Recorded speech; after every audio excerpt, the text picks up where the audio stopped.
दिनों की बातों को मैं आज संदेश में आगे बढ़ाने के लिए चाहता हूं. கடந்த நாட்களின் செய்தியை நான் இன்றைய செய்தியிலே முன்னேறி செல்ல விரும்புகிறேன். 3 हफ्ता के पहले मैंने कहा था 3 வாரங்களுக்கு முன்பு நான் சொன்னேன், पौलुस क्रूस के बारे में मैं घमंड करता हूं करके कहने का कारण क्या है करके मैंने कहा. பவுல் நான் சிலுவை குறித்தே மேன்மை பாராட்டுவேன் என்று சொல்வதனுடைய காரணம் என்ன? कारण वो उसी वचन में बतलाता है. காரணத்தை அதே வசனத்திலே அவன் சொல்கிறான். संसार मेरे लिए और मैं संसार के लिए क्रूस पर चढ़ाया गया हूं. உலகம் எனக்காக, நான் உலகத்துக்காக சிலுவையில் அறையுண்ணப்பட்டிருக்கிறேன். मैं मसीह के साथ क्रूस पर चढ़ाया गया हूं. கிறிஸ்துவோடு நானும் சிலுவையில் அறையுண்ணப்பட்டிருக்கிறேன். इसलिए क्रूस की महत्वता तब्बे मालूम होगा अगर हम संसार के लिए और प्रभु यीशु मसीह के साथ क्रूस पर टांगा जाते हैं. சிலுவையின் மேன்மை எப்பொழுது தெரிய வரும் என்று சொன்னால், உலகத்துக்காக நாம் கிறிஸ்துவோடு கூட சிலுவையில் அறையப்பட்டிருக்கிறோமே அந்த வேளை அறிந்த பின்பே. उस अनुभव बिना क्रूस के ऊपर आप घमंड नहीं कर सकते करके मैंने एक हफ्ता प्रचार किया था. அந்த அனுபவம் இல்லாமல் சிலுவை குறித்து நீங்கள் மேன்மை பாராட்ட முடியாது என்று சொல்லி நான் ஒரு வாரம் பிரசங்கித்தேன். मैंने फिर आगे आपको ले जाने के लिए திரும்ப நான் தொடர்ந்து उंगले முன்னேறி செல்வதற்காக पहले यूहन्ना का दूसरा अध्याय के ओर मैंने आपके ध्यान को आकर्षित किया. 1 யோவான் 2ஆம் அதிகாரத்திலே உங்களுடைய கவனத்தை ஈர்த்தேன். 15वां पद के ऊपर हम ज्यादा जोर दिए थे 15ஆம் வசனத்தின் மேலே நாம் அதிகமாய் கவனம் செலுத்தினோம். और पहला यूहन्ना दूसरा अध्याय का 15वां पद. 1 யோவான் 2ஆம் அதிகாரம் 15ஆம் வசனம். मैं आपको याद दिलाने के लिए चाहता हूं, உங்களுக்கு நான் ஞாபகமூட்ட விரும்புகிறேன். तुम न तो संसार से और न संसार में की वस्तुओं से प्रेम रखो. உலகத்திலும் உலகத்தில் உள்ளவைகளிலும் அன்பு கூறாதிருங்கள். यदि कोई संसार से प्रेम रखता है तो उसमें पिता का प्रेम नहीं है. ஒருவன் உலகத்தில் அன்பு கூர்ந்தால் அவனிடத்தில் பிதாவின் அன்பில்லை. प्रभु के नाम की स्तुति प्रशंसा होवे. ஆண்டவருடைய நாமத்துக்கு மகிமை. एक जबरदस्त वचन को यूहन्ना यहाँ पर लिखता है. ஒரு வலுவான வசனத்தை யோவான் இங்கே எழுதியிருக்கிறான். हम इसके ऊपर ध्यान करने के लिए शुरू किए हैं. இதை வைத்து நாம் தியானிக்க முயற்சி எடுத்தோம். संसार के बारे में जो बाइबल बतलाती है उसके बारे में सही जानकारी एक एक विश्वासी जो मसीह के साथ क्रूस पर चढ़ाया गया कहता है उसको मालूम होना जरूरी है. உலகம் என்ற பதம் இருக்கிறதே, இதை குறித்ததான சரியான தெளிவான அறிவு ஒவ்வொரு விசுவாசி தன்னை குறித்து நான் சிலுவையில் அறையப்பட்டிருக்கிறேன் என்று சொல்லுகிறானே அவனுக்கு தேவை. बीते हफ्ता मैंने इस क्रूस के ये संसार की आत्मा उसके ऊपर मैं ज्यादा जोर के आपसे मैंने बातचीत किया. நான் கடந்த வாரம் இந்த உலக ஆவி இதை வைத்து அதை குறித்து விளக்கி பேசினேன். मैंने बीते हफ्ता ये कहा था, நான் கடந்த வாரம் இப்படி சொன்னேன், देमास जो पौलुस के टीम में था, தேமா பவுலுடைய குழுவில் இருந்தான். देमास के लिए पौलुस किस प्रकार तड़पता था उसको मैंने दिखा के कहा. தேமாவுக்காக பவுல் எப்படியாக ஏங்கி இருந்தான் என்பதை சொன்னேன். और उस देमास को भी ये संसार के आत्मा ने गिरा के हटा भी दिया.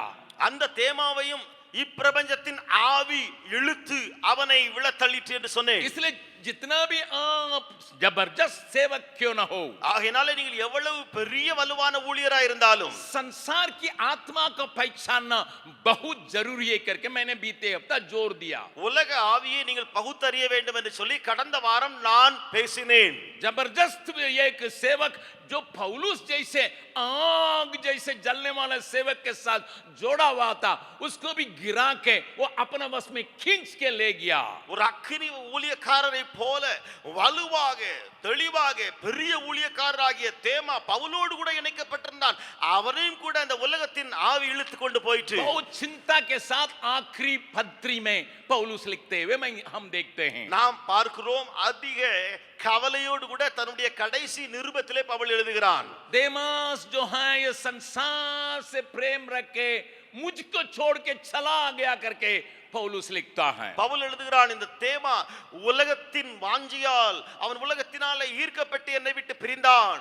और उसके ऊपर हम लोगों ने ज्यादा समझा. அதை குறித்து நாங்கள் அதிகமாய் அன்றைய வாரம் புரிந்தோம். बीते हफ्ता मैंने ये कहा था, கடந்த வாரம் நான் இதை சொன்னேன், ये संसार की आत्मा का पहचान कैसा करेंगे भैया. இந்த உலக ஆவியை பகுத்து அறிவது எப்படி?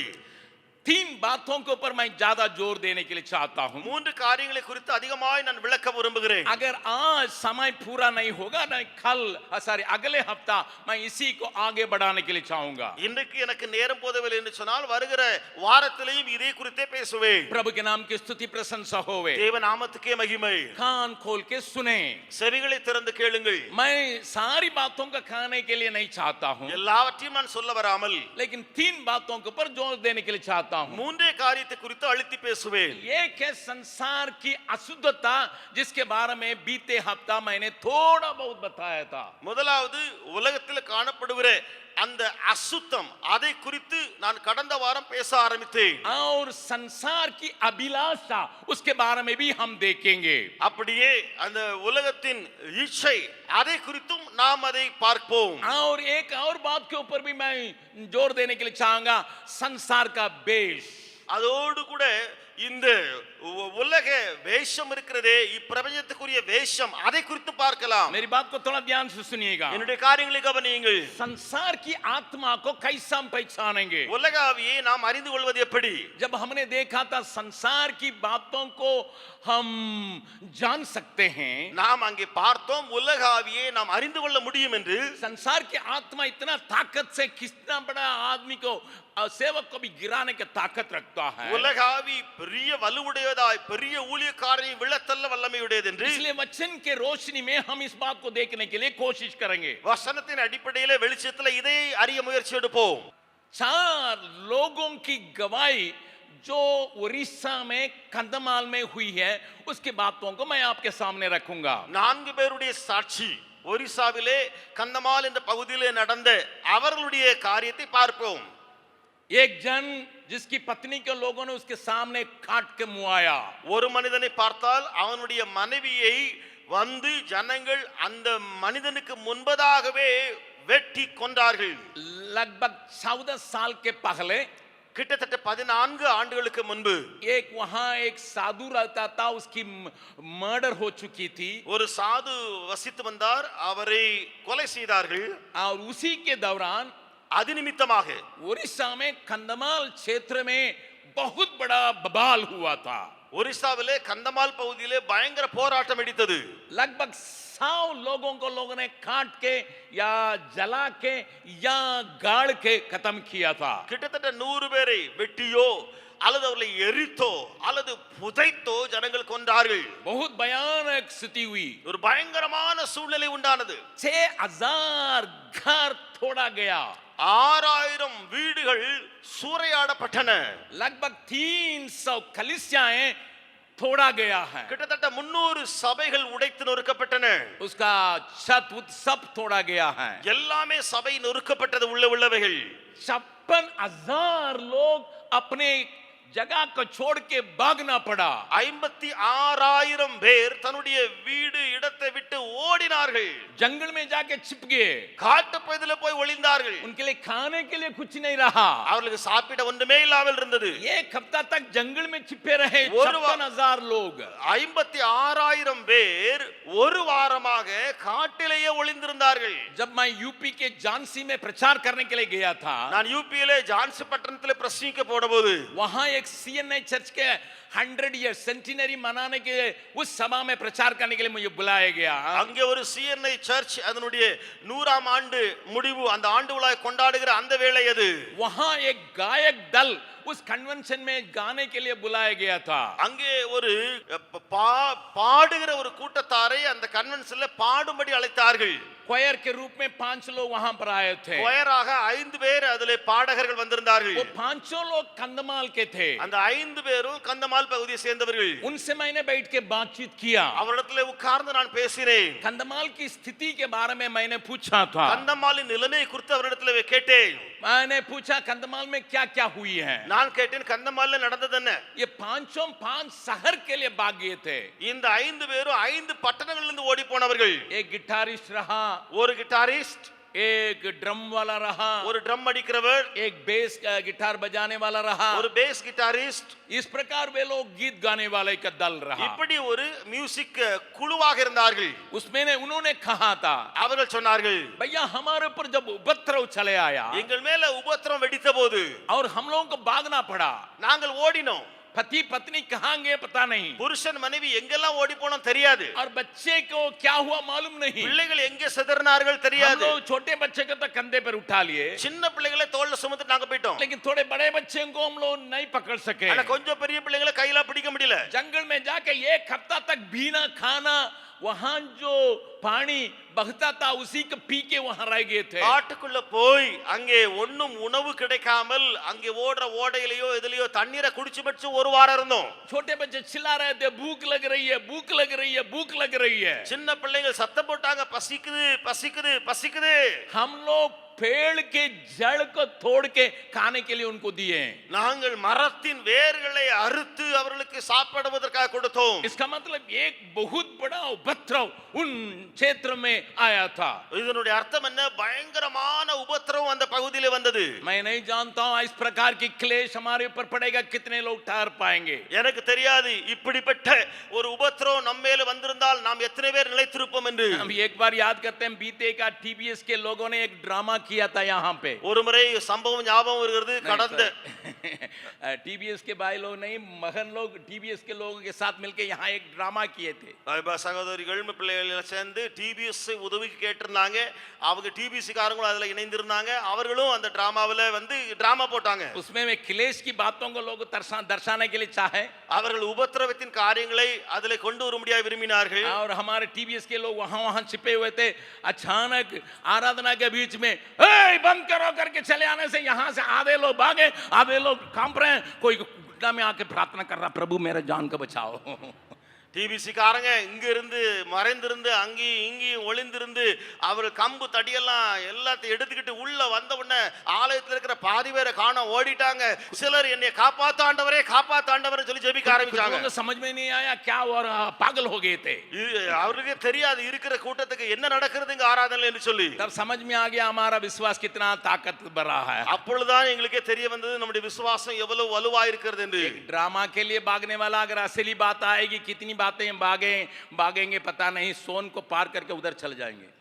டிராமாவை கண்டு ஓடுறவங்களுக்கு இப்படி இருக்குன்னு சொன்னா உண்மையிலேயே ஒரு காரியம் வரும்போது சோனை தாண்டி அங்க ஓடிடுவாங்க போல। एक हफ्ता तक अपने बच्चे को पेड़ के जड़ को खाने के लिए देने वाले, उस प्रकार की स्थिति में रहने वाले, ஒரு வாரமாக தன்னுடைய பிள்ளைகளுக்காக மரத்திலிருந்து வேற வெட்டி வெட்டி அவர்களுக்கு உணவாக கொடுத்த அந்த நிலைமையில இருந்தவர்கள்। इसके अलावा அதையும் தவிர लड़कियों को, பெண் பிள்ளைங்க और रोमन कैथोलिक चर्च के नन्स को, ரோமன் கத்தோலிக் நன்ஸ் இருந்தாங்க, और फादर लोगों को, ஃபாதர்ஸ் இருந்தாங்க, पारिवारिक लोगों को, குடும்பஸ்தனர் இருந்தாங்க। इतना सताव होने के बाद भी இவ்வளவு துன்பப்படுத்தின பிற காரியங்கள் நடந்த பின்பும் एक जन भी वापस नहीं गया है प्रभु को छोड़ के। ताली बजा के परमेश्वर का धन्यवाद करें। ஒருவர் கூட ஆண்டவரை விட்டு விட்டு திரும்ப போகவே இல்லை। கர்த்தருக்கு நன்றி சொல்லுவோம்। कई बातें हुई, अनेक காரியங்கள் நடந்தன। सब फिर लौटाने लगे, திரும்பி வந்தார்கள்। घर टूटा हुआ है, வீடு இடிந்து கிடக்குது, जलाया गया है, எரிக்கப்பட்டிருக்குது, बच्चा का पता नहीं है, பிள்ளை காணோம், पत्नी मुआया गई है, மனைவி கொல்லப்பட்டிருக்கா, और आदमी नहीं है। புருஷனை காணோம்। इसके बाद भी அப்படி இருந்தும் लोग विश्वास में अटल रहे। விசுவாசத்துல உறுதியா இருந்தார்கள் ஜனங்கள்। उनसे पूछा गया, அவரிடத்துல கேட்கப்பட்டது, किस बात ने आपको स्थिर रहने दिया? உங்களை உறுதியா இருக்க செய்த காரியம் எது? विश्वास में आप लोग कैसे स्थिर रहे? விசுவாசத்துல எப்படி தரித்திருந்தீங்க? उस बात के लिए उन्होंने जवाब दिया। 5 लोगों की गवाही उस वीडियो में है। அதுல 5 பேர்கள் சாட்சி சொன்ன அந்த 5 பேருடைய சாட்சி இந்த வீடியோவில் இருக்கிறது। एक रोमन कैथोलिक नन, ஒரு ரோமன் கத்தோலிக் நன், जवान, வாலிப சகோதரி, उसको लोगों ने जबरदस्ती करके ले जाके அவளை பலவந்தமாக மிரட்டி பிடித்து கொண்டு போனார்கள்। तुम लोग यीशु मसीह के क्रूस पर लटकाए हुए यीशु मसीह के प्रचार करते हैं ना, நீ சிலுவையிலே தொங்கின இயேசுவை பிரசங்கிக்கிறாய் அல்லவா, तुम्हारे साथ भी हम ऐसे ही करेंगे करके உன்னோடு கூட அப்படியே நாங்கள் செய்வோம் என்று சொல்லி एक गुंडा एक हाथ उनको जमीन में लेटवा के एक हाथ पर खड़ा हो गया। ஒரு குண்டன் என்ன செய்தான், அந்த சகோதரியை அப்படியே பூமியிலே படுக்க வைத்து அவன் காலை அவள் மேல வைத்து ஒரு காலில நிற்கிறான். ஒரு கையில ஒரு கையிலே दाहिने हाथ में एक कड़ा है அவன் வலது கையில நிற்கிறான். और दूसरा एक गुंडा बाएं हाथ में कड़ा है. இன்னொரு வலப்புறம் இன்னொரு குண்டன் இருக்கிறான். तीसरा गुंडा उसको रेप किया है, भ्रष्टाचार किया. மூன்றாவது குண்டன் அந்த அவளை बलात्कारम செய்தான். तुम लोग यीशु मसीह जो क्रूस पर मारा गया उसके लिए तुम लोग दुआ करते हैं ना, चले देखो यही यीशु मसीह क्रूस का निशाना करके बताया था. நீ அந்த சிலுவையிலே தொங்கின இயேசு கிறிஸ்துவை வணங்குற கூட்டம் அல்லவா, பார் இதுதான் உனக்கு செய்யப்படுகிறது என்று சொல்லி கரங்களை நீட்டி இப்படியாக இன்னொருவன் செய்தான். उस प्रकार का उपद्रव हुआ था. அப்படிப்பட்ட உபத்திரவம் நடந்தது. इसके बाद भी அப்படி இருந்தும் वे विश्वास में स्थिर हैं. விசுவாசத்துல உறுதியா இருந்தார்கள். और वो नन से पूछा जाता है, அந்த நன்னிடத்துல கேட்டார்கள், आप इस अनुभव को क्या समझते हैं? நீங்கள் இந்த அனுபவத்தை எப்படி பார்க்கிறீர்கள்? वो कहती है, அவள் சொல்கிறாள், ऐसे सताए हुए लोगों के लिए मैं एक आवाज बनने के लिए चाहती हूँ. அப்படி துன்பப்படுத்தின ஜனங்களுக்காக ஒரு சத்தம் விட போகிறேன் நான். इसलिए उन्होंने LLB किया. ஆகையினால அவர்கள் எல்எல்பி படித்தார்கள். अभी कोर्ट में एक वकील है, सताए हुए लोगों को बचाने के लिए लड़ने के लिए अपने को सौंपी है. இப்பொழுது கோர்ட்ல வக்கீலா இருக்கிறார்கள். துன்பப்படுத்தப்படுகிற ஜனங்களுக்காக பச்சமாய் நின்று போராடுகிறார்கள். उनके लिए दुनिया कुछ भी नहीं रहा. அவர்களுக்கு உலகம் பொருட்டல்ல, अपना जान कुछ भी नहीं रहा. உயிர் ஒரு பொருட்டல்ல. क्योंकि प्रभु यीशु मसीह ने कहा था, ஏனென்றால் ஆண்டவர் இயேசு சொன்னார், हाथ रख के यहाँ हाथ रख लीजिएगा, यूहन्ना रचित सुसमाचार. இங்கே கரங்களை வைத்துக் கொள்ளுங்கள். அப்படியே யோவான் எழுதின சுவிசேஷத்துக்கு வாருங்கள். उस वचन को देखिएगा. அந்த வசனத்தை பாருங்கள். इन वचनों को हम प्यार नहीं कर पाते हैं. அந்த வசனத்தை நாம் அதிகமாய் நேசிக்கிறது கிடையாது. यूहन्ना रचित सुसमाचार 12वां अध्याय யோவான் 12ஆம் அதிகாரம் 25वां पद को देखेंगे. 25வது வசனத்தை பாருங்கள். यूहन्ना रचित सुसमाचार 12 अध्याय का 25वां पद. யோவான் எழுதின சுவிசேஷம் 12:25.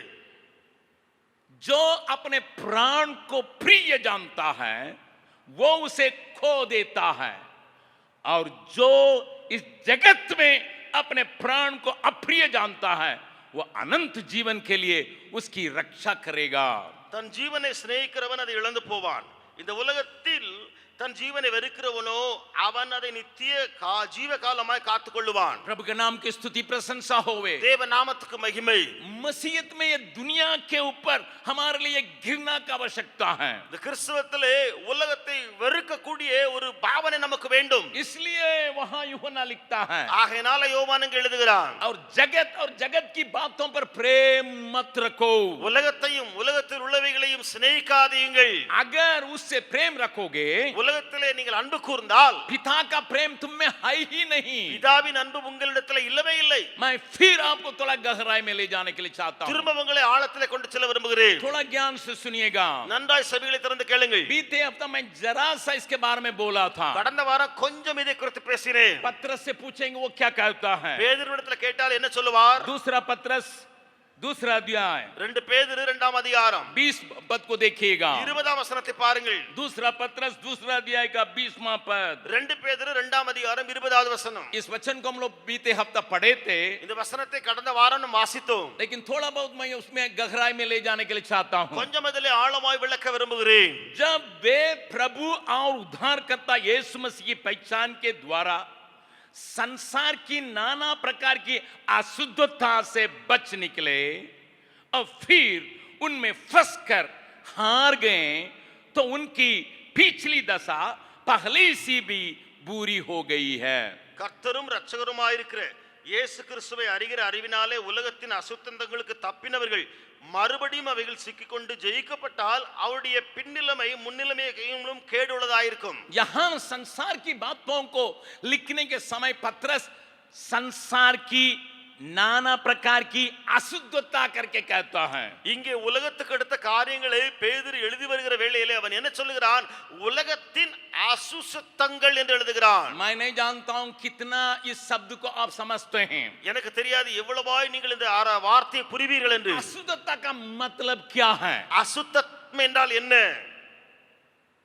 तमिल बाइबल में थोड़ा सा और गहराई का शब्द इस्तेमाल किया गया. தமிழ் மொழிபெயர்ப்புல இன்னும் கொஞ்சம் ஆழமான ஒரு வார்த்தை போடப்பட்டிருக்கிறது. अगर मैं उसके बारे में थोड़ा विवरण से बोलूंगा, ஒருவேளை அதை குறித்து நான் கொஞ்சம் விவரமாய் பேசினால், मैं इस उदाहरण को आपके सामने रखने के लिए चाहूंगा। நான் இந்த உதாரணத்தை உங்கள் மத்தியிலே வைக்க விரும்புவேன். मान लीजिए मैं प्रचार करने के लिए यहाँ आता हूँ। வைத்துக் கொள்ளுங்கள், நான் பிரசங்கிக்கும்படியாய் இங்கே வருகிறேன். शायद हमारा टीबीसी लोग भाई लोग जो हैं इसको पोंछने के लिए भूल गए हैं। வைத்துக் கொள்ளுங்கள், டிபிசி சகோதரர்கள் இதை துடைப்பதற்கு மறந்து விட்டார்கள். मैं क्या करूंगा? நான் என்ன செய்வேன்? अगर देखूंगा थोड़ा सा गंदा है, நான் பார்ப்பேன் கொஞ்சம் இதுல தூசியா இருக்கு, मैं थोड़ा सा इसे हाथ से ही साफ करूंगा, நான் அதை கொஞ்சம் கையினாலேயே சுத்தம் பண்ணுவேன். फिर ऐसे ही डाल दूंगा, திரும்ப அதை அப்படியே நான் போட்டு விடுவேன். फिर मैं प्रचार करने के लिए तैयार हो जाऊंगा। திரும்ப பிரசங்கிக்க ஆயத்தமாயிருவேன். तो आप कहेंगे, तुरंत टीबीसी लोग कहेंगे अंकल को हमको तो हम डांटेंगे क्योंकि पुलपिट जो है थोड़ा गंदा है। உடனே டிபிசி காரங்க நினைப்பாங்க, அங்கிள் இன்னைக்கு நம்ம சத்தம் போடுவாங்க, திட்டுவாங்க,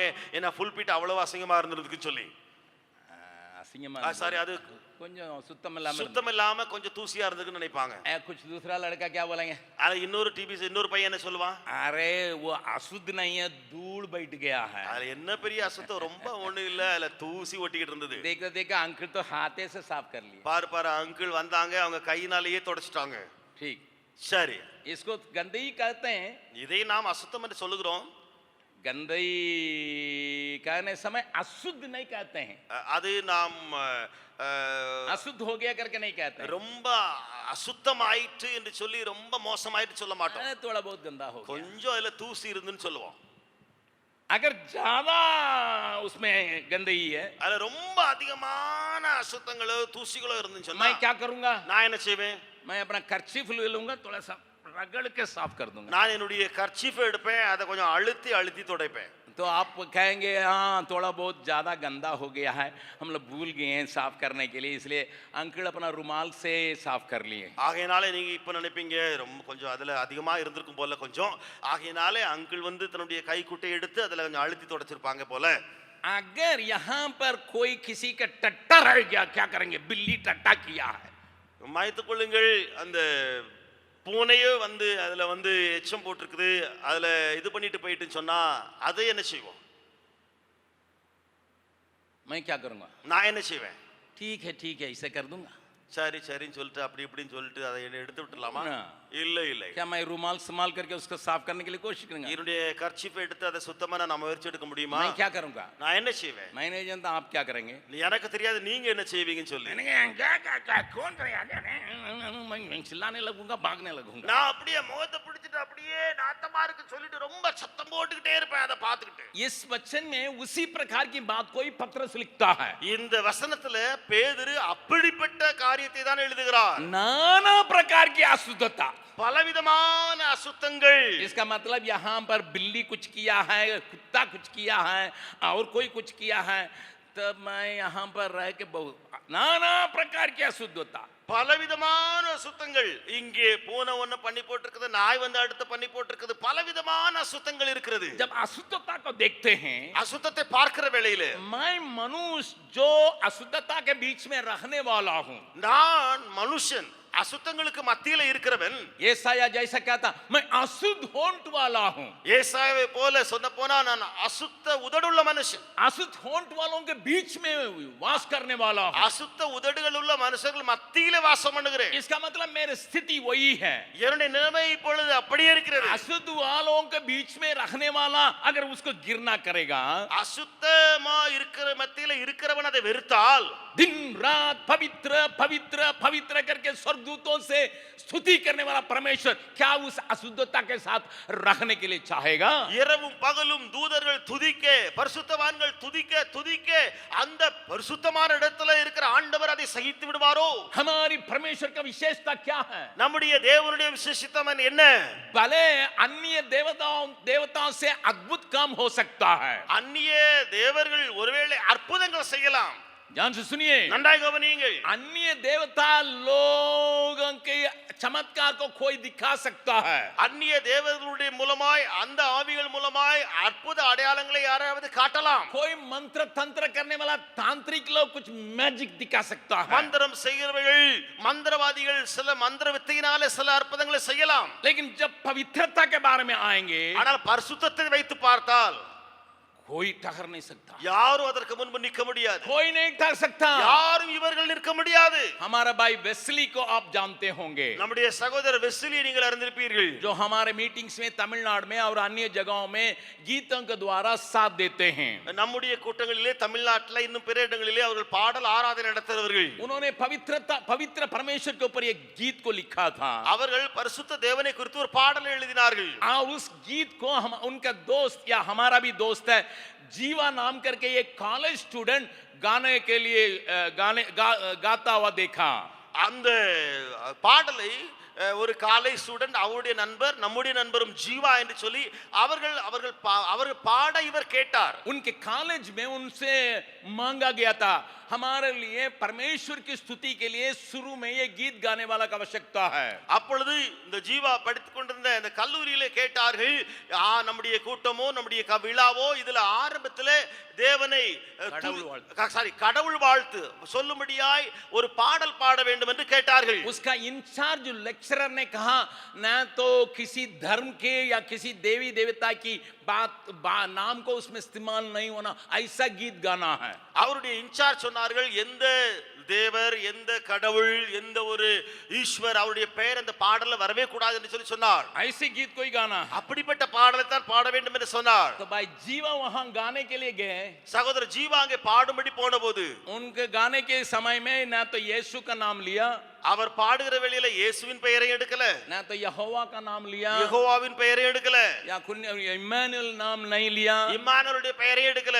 लेकिन उस गीत में ये लिखा गया है, ஆனால் அந்த பாடல்ல இப்படி எழுதி இருக்கிறது, तो ऊंचे स्थान में रहने वाला, உயர்ந்த சிங்காசனத்திலே வாசம் பண்ணுகிறவரே, आकाश और पृथ्वी को बनाया हुआ परमेश्वर है, வானத்தையும் பூமியையும் உண்டாக்கின தேவனே, तू पवित्र है। நீர் பரிசுத்தர்। इस लाइन को गाने के समय वो हिंदू प्रोफेसर ने कहा, இந்த பாடலை பாடுகிற வேளையிலே இந்து ப்ரொஃபசர் சொன்னார், यीशु के बारे में तुम गा रहे हो, நீ இயேசுவை குறித்து பாடிக்கொண்டிருக்கிறாய், क्योंकि हमारा परमेश्वर ही पवित्र है। ताली बजा के परमेश्वर के धन्यवाद करें। நம்முடைய தேவன் தான் பரிசுத்தர், கரங்களை தட்டி அவரை மகிமைப்படுத்துவோம்। किस उस महान परमेश्वर, पवित्र परमेश्वर, क्या मनुष्य जो गंदगी में रहने वाला पसंद नहीं करता, वो उसको देख के हाँ ठीक है होने दो करके कर देगा। இவ்வளவு பரிசுத்தம் நிறைந்த ஆண்டவர் மனிதன் அசுத்தங்களுக்குள்ள இருக்க முடியாமல் சத்தம் போடுகிறானே, நாறுகிறது என்று சொல்கிறானே, அதை பார்த்து கொண்டு அவர் சும்மாவா இருப்பார்? वो भी घृणा करता है, அவரும் வெறுப்பார்। मेरी बात को थोड़ा ध्यान से सुनिएगा। ஒரு காரியத்தை கவனியுங்கள், संसार की आत्मा को पहचानने के लिए पहली बात, உலக ஆவியை பகுத்தறிய முதல் விஷயம் अच्छा से समझ लीजिए, நன்றாய் புரியுங்கள், जहां संसार की नाना प्रकार की अशुद्धता है उससे परमेश्वर घृणा करता है। எங்கே உலகத்தின் பலவித அசுத்தங்கள் இருக்கிறதோ அவைகளை தேவன் வெறுக்கிறார்। इस बात को समझने के लिए मैं आपको कुछ वचन के सामने खड़ा करूंगा, இதை புரிய வைக்க சில வசனங்களை உங்கள் மத்தியிலே நான் சொல்ல போகிறேன்। हमारे साथ खोलिएगा எங்களோடு திறவுங்கள்। नीति वचन की किताब, நீதிமொழிகளின் புத்தகம் उसका 6 अध्याय, 6ஆம் அதிகாரம், नीति वचन की किताब उसका 6 अध्याय, நீதிமொழிகள் 6 16, 17, 18, 19 पद को देखने जा रहे हैं। 16, 17, 18 वसनங்களை பார்க்க போகிறோம்। नीति वचन 6 अध्याय நீதிமொழிகள் 6 16 से लेकर 19 तक देखेंगे। 16 இருந்து 19 வரை பார்ப்போம்। वहां पर सुलेमान इस बात को सफाई से लिखता है। சாலமோன் அங்கே மிக தெளிவாய் இந்த காரியங்களை எழுதுகிறார்। नीति वचन 6 अध्याय 16वां पद को देखेंगे। நீதிமொழிகள் 6, 16 பாருங்கள்। 16वां पद को स्क्रीन में देखिएगा। 6 वस्तुओं से यहोवा बैर रखता है, वरन 7 है जिनसे उनको गिरना है। 6 காரியங்களை கர்த்தர் வெறுக்கிறார், 7ம் அவருக்கு அருவருப்பானவைகள்। शब्दों का स्थल देखिएगा, வார்த்தைகளை மிக கவனமாய் பாருங்கள்। परमेश्वर घृणा करता करके 7 बातों को यहां पर सुलेमान लिखता है। இங்கே சாலமோன் தேவன் அருவருக்கிறார் என்று சொல்லி 7 காரியங்களை எழுதுகிறார்। 17वां पद में से शुरू करता है। 17 அவர் ஆரம்பிக்கிறார், अर्थात அவையாவன घमंड से चढ़ी हुई आंखें, மேட்டுமையான கண், झूठ बोलने वाली जीभ, பொய் நாவு, और निर्दोष का लहू बहाने वाले हाथ। குற்றமற்றவர்களுடைய ரத்தம் சிந்தும் கை। 18 पद, अनर्थ कल्पना गढ़ने वाला मन, 18ஆம் வசனம், துராலோசனையை பிணைக்கும் இருதயம், बुराई करने के वेग दौड़ने वाला पांव, தீங்கு செய்வதற்கு விரைந்தோடும் கால்। ध्यान से सुनिएगा, நன்றாய் கவனியுங்கள். यहाँ ऑपरेशन हो रहा है, இங்கே ஆபரேஷன் நடக்கிறது. अलग अलग डायग्नोस किया जा रहा है. இங்கே வேறு வேறுவாய் பிரித்தெடுக்கப்படுகிறது. पहले उसने कहा आंख, முதலாவது சொன்னான் கண். बगल वाला का आंख को देखिए, आंख में आंख मिलाइए. பக்கத்துல உங்களை கண்களை பார்த்து கண்ணை வையுங்கள். कैसा आंख है? எப்படிப்பட்ட கண்ணு? कोई कह रहा है इसका टेढ़ी आंख है, यहाँ देखती है लेकिन वहां. சில சொல்றா இது ஒரு கோண கண்ணு மாதிரி, இங்க பாக்குற மாதிரி இருக்கு, ஆனா அங்க பாத்துக்கிட்டு இருக்காங்க. कोई कहता है इसके आंख में क्या है, अनिंद जैसे ही लग. என்ன சிலர் சொல்றாங்க என்ன தூக்க கண்ணு மாதிரி தூக்க மயக்கமான கண்ணா இருக்கு. शायद शुगर बढ़ गया होगा इसलिए ऐसी. ஒரு சுகர் கூடிட்டோ அதனால கண்ணு மயக்கமா இருக்கோ. लेकिन वहां पर साफ लिखा है, ஆனால் அங்கே தெளிவா எழுதி இருக்கிறது. कैसा आंख है? எப்படிப்பட்ட கண்? घमंड से चढ़ी हुई आंखें. மேட்டிமையான கண். फिर दूसरा, இரண்டாவது, बगल वाला से बोलिएगा जीभ दिखाइए थोड़ा सा. பக்கத்துல உங்களை பார்த்து சொல்லுங்க, நாவை காட்டுங்க, நாவு காட்டுங்கன்னு சொல்லுங்க. दिखाइए दिखाइए दिखाइए. கொஞ்சம் உங்க நாக்க காட்டுங்கன்னு சொல்லுங்க. जीभ दिखाइए. நாக்க காட்டுங்கன்னு சொல்லுங்க. अगर डॉक्टर के पास जाइएगा, आपका पेट गड़बड़, पेट दर्द करता है, क्या क्या तो होता है, या तो क्या तो घूमता है, वो कहेंगे जीभ दिखाओ. மருத்துவரிடத்துல போய் வயித்துக்குள்ள என்னமா ஓடிட்டு இருக்குது, வலிக்குது, இங்க வலிக்கு அங்க பிடிக்குன்னு சொன்னா உடனே அவர் சொல்வார் நாக்க நீட்டுங்க. यहाँ पर लिखा है झूठ बोलने वाली जीभ. இங்க எழுதப்பட்டிருக்கிறது பொய் நாவு. निर्दोष लोग बहाने वाले हाथ. குற்றமற்றவருடைய ரத்தம் சிந்தும் கை. 18 पद में 18 वहां पर क्या लिखा है? அங்க என்ன இருக்குது? अनर्थ कल्पना छेड़ने वाला मन துராலோசனையை பிணைக்கும் இருதயம். और बुराई करने के लिए वेग दौड़ने वाले पांव. தீங்கு செய்வதற்கு விரைந்தோடும் கால். बाप रे बाप, सुलेमान ने एकदम टुकड़ा टुकड़ा करके उसके लिए नाम चढ़ा रहा है. இங்கே சாலமோன் எல்லா உறுப்பை வெட்டி வெட்டி வச்சு ஒன்னொன்னுக்கா பேரிட்டு போட்டுட்டான். आप अपने हाथ को देखिए, நீங்கள் उंग கையை பாருங்க. सबको ही देखिए, எல்லாரும் உங்க கையை பாருங்க. अपने हाथ को देखिए. கையை பாருங்க. ये हाथ, கையே. क्या परमेश्वर तुमसे प्यार करता है या गिरना करता है? தேவன் உன்னை பார்த்து நேசிக்கிறாரா அல்லது உன்னை வெறுக்கிறாரா?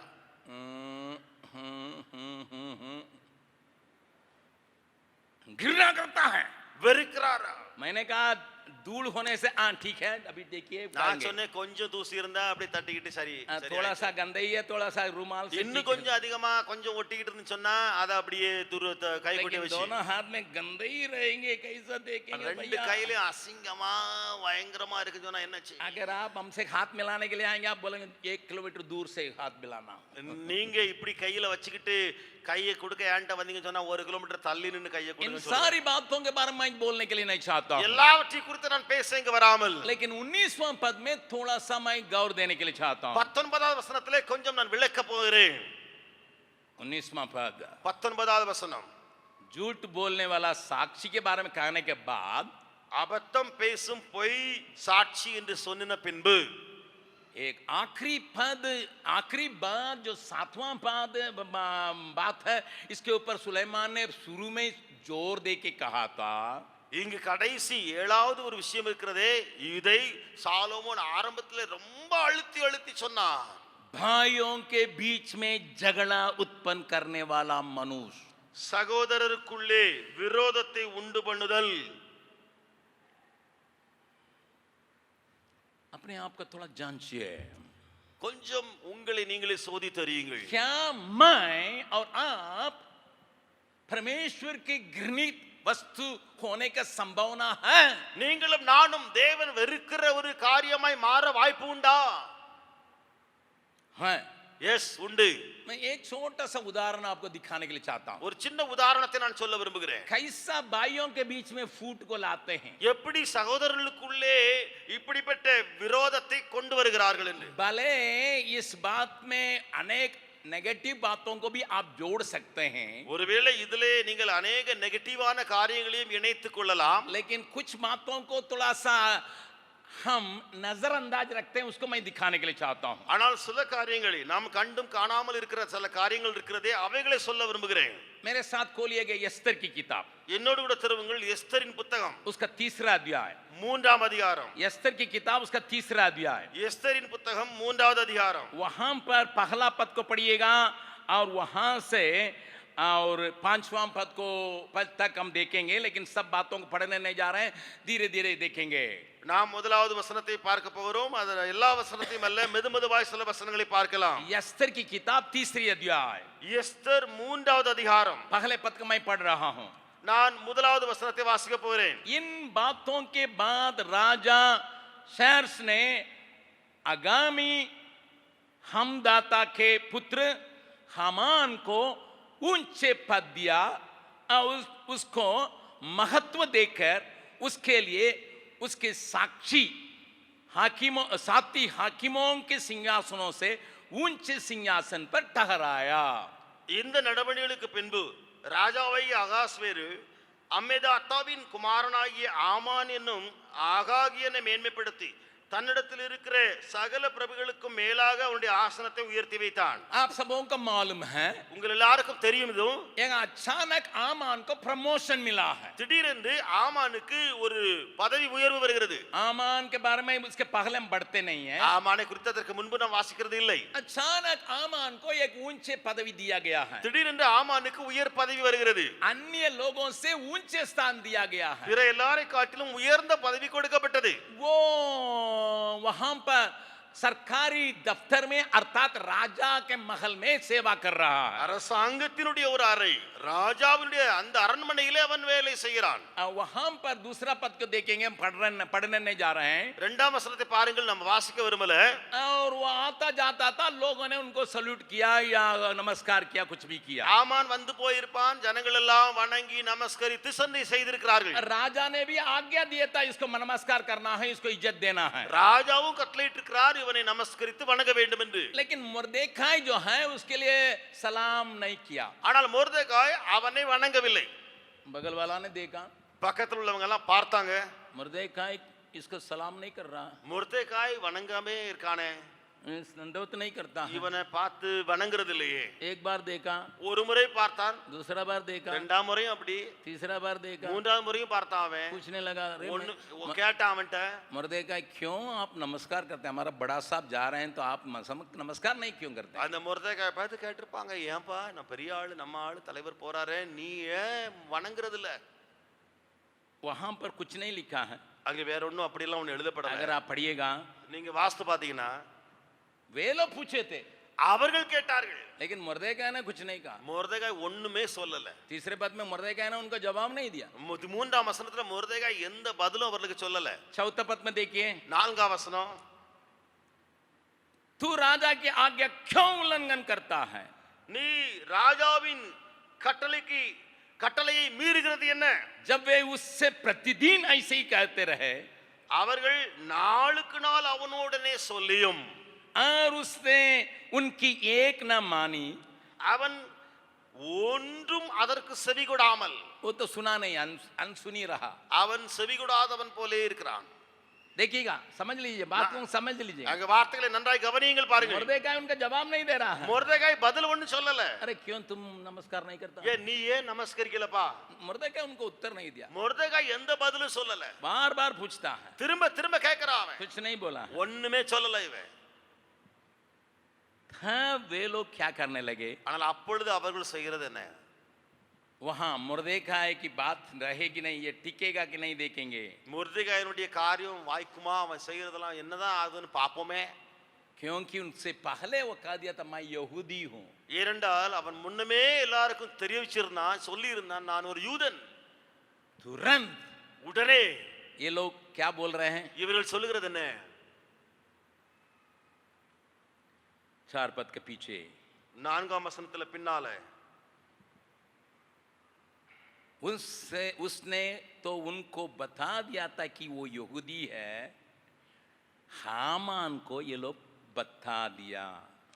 தான் யூதன் என்று அவன் அவர்களுக்கு அறிவித்திருந்தபடியால் அதை ஆமானுக்கு அறிவித்தார்கள். ध्यान से सही किया गया यहाँ की बातों। நன்றாய் அந்த வார்த்தைகளை கேளுங்கள். आमान अपने काम करने के लिए जा रहा है। ஆமான் தன்னுடைய வேலைக்காக போய் வருகிறான். रास्ता में मुर्देखाई भी वहां पर द्वार पर है। அவன் மொர்தெகாயும் தன்னுடைய வேலையில அங்க வாசலண்டையில இருக்கிறான். उसके ऊपर उतना ज्यादा नमस्कार करने के लिए तैयार नहीं रहा। அவன் அங்கே இவனை வணங்க நமஸ்கரிக்க ஆயத்தமா இல்ல. लेकिन ये लोग धीरे जाके आमान से बोल रहे हैं, ஆனா இவங்க எல்லாம் மெதுவா போய் ஆமான் காதுல போடுறாங்க, सुनिए सुनिए सुनिए सुनिए। கேளுங்க கேளுங்க கேளுங்களே. आमान साहब सुनिए। ஆமான் ஐயா கொஞ்சம் கேளுங்க. वो मुर्दकाई है ना, मुर्दकाई। முர்தெகாய் ஒருத்தர் இருக்கான் பாத்தீங்களா? वो आपके लिए नमस्कार उड़ना नहीं करता। உங்களை நமஸ்கரிக்கிறது வணங்குறதெல்லாம் கிடையாது. हम लोग इतना जमीन तक छू के दंडवत करते हैं, लेकिन वो कुछ भी नहीं करता, हिलता डुलता नहीं। நாங்கள் எல்லாம் முகங்குப்புற விழுந்து பூமியை தாழ விழுந்து உங்களை எல்லாம் வணங்குறோம். ஆனா அவன் ஒண்ணுமே சொல்றது கிடையாது. दूसरा दिन आमान आ रहा। இரண்டாவது நாள் ஆமான் வருகிறான். इसके आंखें किसके ऊपर लगी हुई अभी? அப்பொழுது இப்பொழுது ஆமான் யாரை பார்க்கறான் தெரியுமா?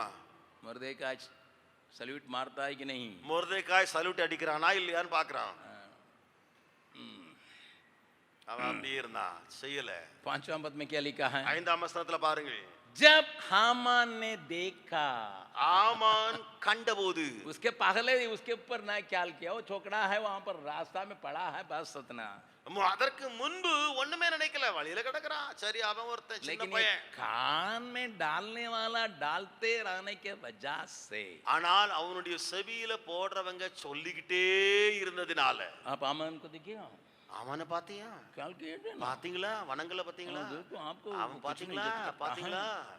थोड़ा सा ये कर लेती है, थोड़ा सा கொஞ்சம் காதுல போட்டு போட்டு போட்டு போட்டு சொல்லிக்கிட்டு, बगल वाला का हाथ पकड़ के पूछिएगा। பக்கத்துல உள்ள கரங்களை பிடித்து கேளுங்கள். आपके बारे में नहीं कहा जा रहा, உங்களை குறித்து சொல்லப்படுறதுல आप बहुत अच्छे हैं, நீங்க ரொம்ப நல்லவங்க, இதெல்லாம் செய்யாதவங்க. आप ऐसे सुगली நீங்க இப்படி போய் காதுல போடுறவங்க கிடையாது. अभी किसी के कान को बराते नहीं हैं, நீங்க आप बहुत யாரு अच्छा। காதையும் போய் போட்டு வைக்கிறவங்க கிடையாது. नतीजा क्या हुआ? விளைவு என்ன ஆயிற்று? हामान बहुत क्रोधित होकर, "रज्जारे, हमको नहीं करता है" करके। ஆமான் மூர்க்கம் நிறைந்தவனா, என்னை வணங்காமல் இருக்கிறானே.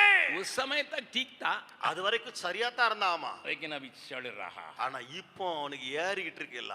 किसके चलते चढ़ गया है? எதனால ஏறிக்கிட்டு இருக்குது?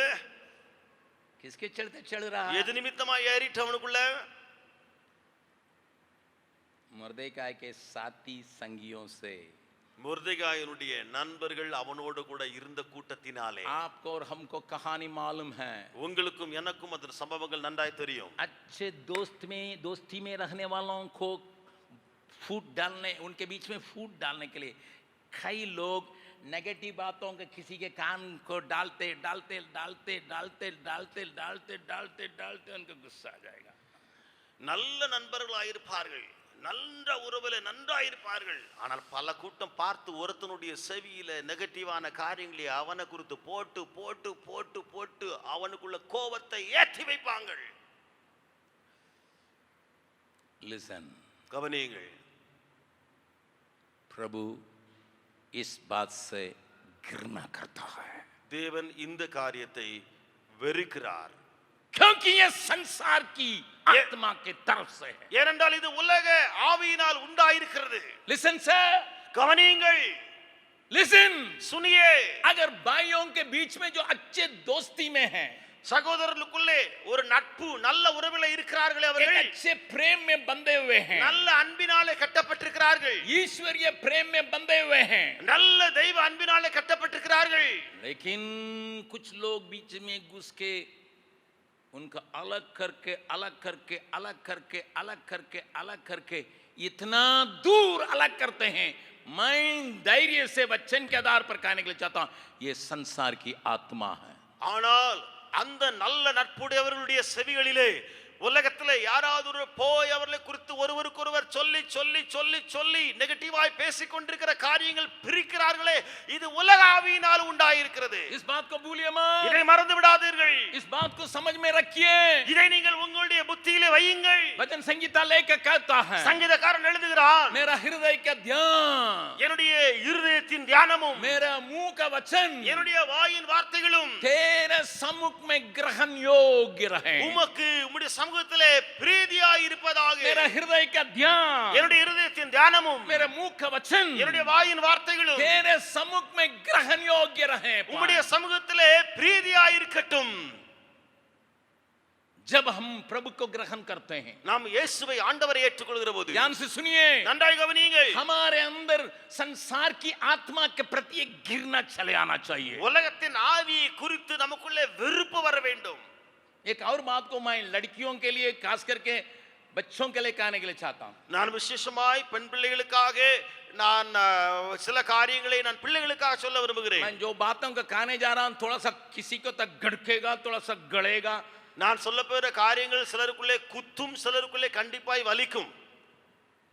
और लड़कों के लिए भी मैं कहने के लिए चाहता हूं. நான் பையங்களுக்காகவும் சொல்ல விரும்புகிறேன். कुछ लोगों को तो लगेगा लेकिन क्या करेंगे, मैं मुझे कहना जरूरी है कि मैं आप लोगों को देखभाल करने के लिए रखा हुआ एक आदमी हूं. சிலருக்கு கண்டிப்பாய் வலிக்கும், உறுத்தும். ஏனென்றால் உங்களை பராமரிக்கிறதுக்காக உங்களுக்காக மேல நான் வைக்கப்பட்டிருக்கிற ஒரு மனிதனாய் இருக்கிறபடியினால. मेरे साथ एक वचन को पढ़िएगा. என்னோடு கூட ஒரு வசனத்தை வாசியுங்கள். नीति वचन 7वां अध्याय, நீதிமொழிகள் 7ஆம் அதிகாரம் उसका 10वां पद को पढ़िएगा. 10ஆம் வசனத்தை வாசியுங்கள். 9 और 10 को पढ़िएगा. 9 10 வசனங்களை வாசியுங்கள். 7वां अध्याय का 9वां पद को पहले पढ़ेंगे, फिर 10 को पढ़ेंगे. 7ஆம் அதிகாரத்தினுடைய 9ஆம் வசனத்தை வாசித்து விட்டு திரும்ப 10வது வசனத்தை उस வாசிக்கலாம். समय दिन ढल गया, संध्या काल आ गया था, वरन रात का घोर अंधकार छा गया था, और उससे एक स्त्री मिली जिसका वेश वेश्या का साथ था, और वो बड़ी धूर्त थी. தமிழிலே 8ஆம் வசனத்தில் நான் வாசிக்கிறேன். அவன் மாலை மயங்கும் அஸ்தமான நேரத்திலும் இரவின் இருண்ட அந்தகாரத்திலும் அவள் இருக்கும் சந்துக்கடுத்த தெருவில் சென்று அவள் வீட்டு வழியாய் நடந்து போனான். அப்பொழுது இதோ வேசியின் ஆடையாபரணம் தரித்த தந்திரமல்ல ஒரு ஸ்திரீ அவனுக்கு எதிர்பட்டாள்.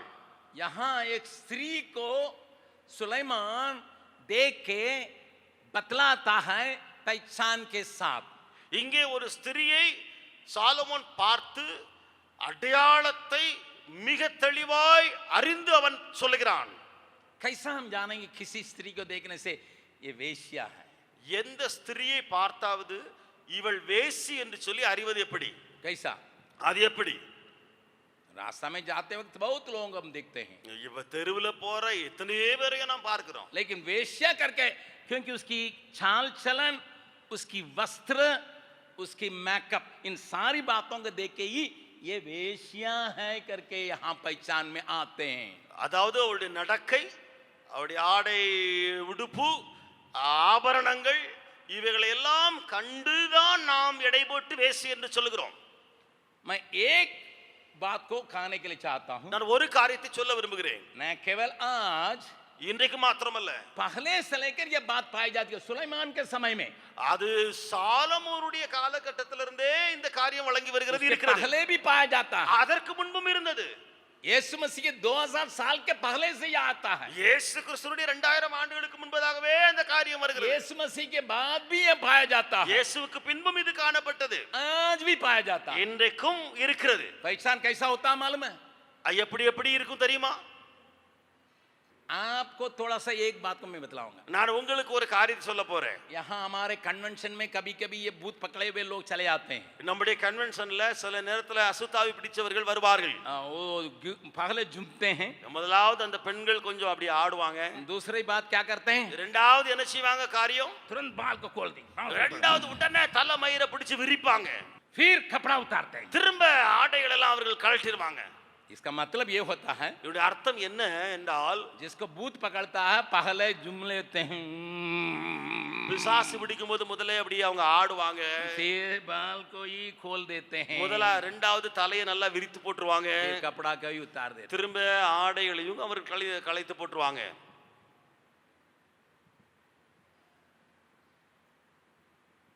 बहुत बच्चे तो यहाँ चर्च में मेरे सामने बहुत अच्छे हैं, क्योंकि आप लोग उड़ने से बहुत अच्छा से डाम के रहते हैं. लेकिन कुछ முன்பதாக लोग அநேக उड़नी பிள்ளைகளை उड़नी பார்த்து சொன்னா, उड़नी उड़ता है कपड़ा खोल देता है. यहाँ बहुत गर्मी है अंकल, बहुत गर्मी हो रहा है. मालूम पड़ता है ये तो अमेरिका या कनाडा में ही पैदा हुए हैं. ரொம்ப வெப்பமா இருக்கு, சூடா இருக்குது அப்படின்னு சொல்லி இப்படி அதை கழட்டுவாங்க, இங்க எல்லாத்தையும் கழட்டிட்டு போடுவாங்க. அப்ப நினைக்கிறது போல எங்க அமெரிக்காவிலயோ கனடாவிலயோ உங்க பிறந்த பிள்ளைகள் போல, அதனாலதான் தாங்க முடியல போல தோட்டம். सिखाने के लिए चाहता हूँ, நான் சொல்ல விரும்புகிறது என்னவென்றால், मेरे साथ खोलिएगा என்னோடு திறவுங்கள். पहला कुरिन्थियों, 1 கொரிந்தியர், वहां पर सफाई से लिखा है, அங்கே மிக தெளிவாக எழுதி இருக்கிறது. वहां बाइबल में साफ बतलाती है. 11वां पद, 11वां अध्याय 11வது அதிகாரம் 10वां पद को थोड़ा देखिएगा. 10வது வசனத்தை கொஞ்சம் பாருங்கள். पहला कुरिन्थियों उसके 11 अध्याय का 10वां पद. 1 கொரிந்தியர் 11வது அதிகாரம் 10வது வசனம் वहां पर लिखा है, அங்கே எழுதி இருக்கிறது, स्वर्गदूतों के कारण स्त्री को उचित है कि अधिकार अपने सिर पर रखें। ஆகையால் தூதர்களின் நிமித்தம் ஸ்திரியானவள் தலையின் மேல் முக்காடிட்டு கொள்ள வேண்டும். आप चाहे नहीं चाहे, நீங்கள் விரும்புகிறீர்களோ விரும்பாமல் இருக்கிறீர்களோ, आपके ऊपर स्वर्गदूतों की नजर है। உங்கள் மேலே தூதர்களுடைய பார்வை உண்டு. ये अच्छे दूतों के बारे में नहीं कहा गया है, இங்கே நல்ல தூதர்களை குறித்து சொல்லப்படாமல் लूसीफर के साथ गिरे हुए स्वर्गदूतों के बारे में लिखा है। லூசிபரோடு கூட விழுந்த தூதர்கள் கூட்டம் இது. उसका नजर तुम्हारे ऊपर है, அவருடைய பார்வை உங்கள் மேலே இருக்கிறது. इसलिए पौलुस को लिखना पड़ा। ஆகையினாலே பவுல் எழுத வேண்டியதாயிடுச்சு. उन गिरी हुई और अशुद्ध दूतों से बच के रहने के लिए अपने सिर के ऊपर थोड़ा ध्यान रखो। அங்கே மோசமான விழுந்த அந்த தூதர்களிடத்திலிருந்து நீங்கள் தப்பி பிழைக்க உங்களுடைய தலையை முக்காடிட்டுக் கொள்ளுங்கள். मेरे बच्चे थोड़ा ध्यान से सुनिएगा। உங்களுடைய பிள்ளைகளே நன்றாக கவனித்து கேளுங்கள். लड़के लोग पैंट खरीद के फाड़ के चलते हैं, क्योंकि फटा हुआ पैंट से ही दाम बहुत है। अरे पहले दाम छोटा दाम दे के फिर फाड़ने के लिए, பையங்க பேண்ட் வாங்குவாங்க, வாங்கின பிறகு கிழிச்சிட்டு அதை போட்டுக்கிட்டு போவாங்க. அதுல என்னப்பா வாங்கின பிறகு அதை கிழிக்கணும் என்ன அவசியம் இருக்கு? कपड़ा है डांपने के लिए, ஆடை மறைப்பதற்காக, மூடுவதற்காக. कपड़ा खोलने के लिए नहीं है। அந்த ஆடை உள்ள இருக்கிறத வெளியில காட்டுவதற்காக அல்ல. ये सारी बातें संसार की आत्मा के काम हैं। இவையெல்லாம் உலக ஆவியினுடைய கிரியைகள். उसके लिए तुम जगह दोगे, அதற்கு இடம் கொடுத்தால் वो आपके कब्जा करेगा, உங்களை கவ்வி பிடிக்கும்.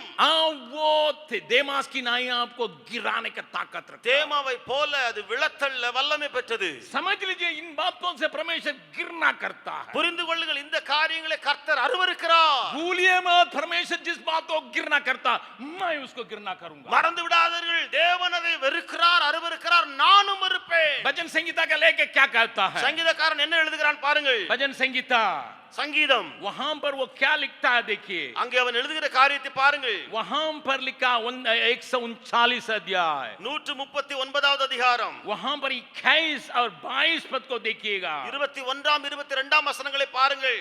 देखिएगा, பாருங்கள். हे यहोवा, क्या मैं तेरे बैरियों से बैर न रखूं और तेरे विरोधियों से रुक न जाऊं?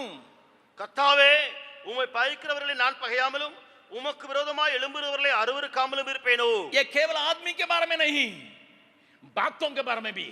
இது மனிதனை குறித்து மாத்திரமல்ல, காரியங்கள் அவைகளையும் குறித்து எழுதியிருக்கிறது. अरे 21 पद को देखिए, 22 पद को देखिए। 22வது வசனத்தை பாருங்கள். हाँ, मैं उनसे पूर्ण बैर रखता हूं, முழு பகையாய் அவர்களை பகைக்கிறேன். मैं उनको अपना शत्रु समझता हूं। அவர்களை எனக்கு பகைஞராக எண்ணுகிறேன். कैसा? எப்படி?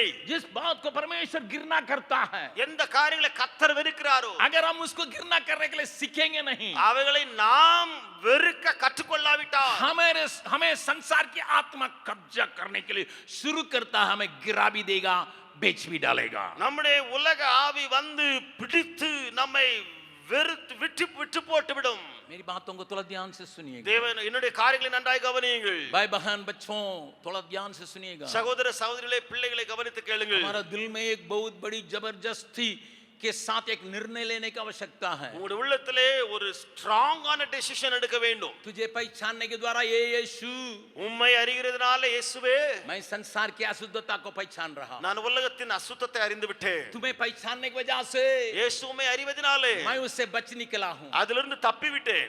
मैं संसार के लिए क्रूस पर चढ़ाए जाने के अनुभव में आने के लिए चाहता हूं। நான் உலகத்துக்காக சிலுவையில் அறையப்படுகிற அனுபவத்தில் வருகிறேன். मैं तेरे संग क्रूस पर चढ़ाए जाने के लिए, संसार के लिए चढ़ाए जाने के लिए अपने को सौंपती हूं। நான் உமக்காக, எனக்காக இந்த உலகமும் அந்த சிலுவையிலே அறையப்படுவதற்காக நான் ஒப்புக் கொடுக்கிறேன். क्योंकि मेरे अंदर ये गिरना चले आता है, எனக்குள்ளே அப்பொழுது ஒரு அருவருப்பு உண்டாகிறது. मैं उन बातों को गिरना करने के लिए मुझे सिखाइए।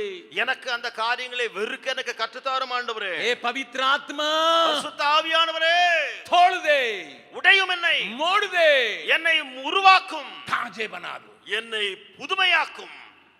अगले हफ्ता मैं आगे बढ़ाने के लिए चाहूंगा, அடுத்த வாரம் நான் தொடர்ந்து பேச விரும்புகிறேன். लेकिन अभी हम अपने आंखों को बंद करें. ஆனால் இப்பொழுது நம்முடைய கண்களை மூடி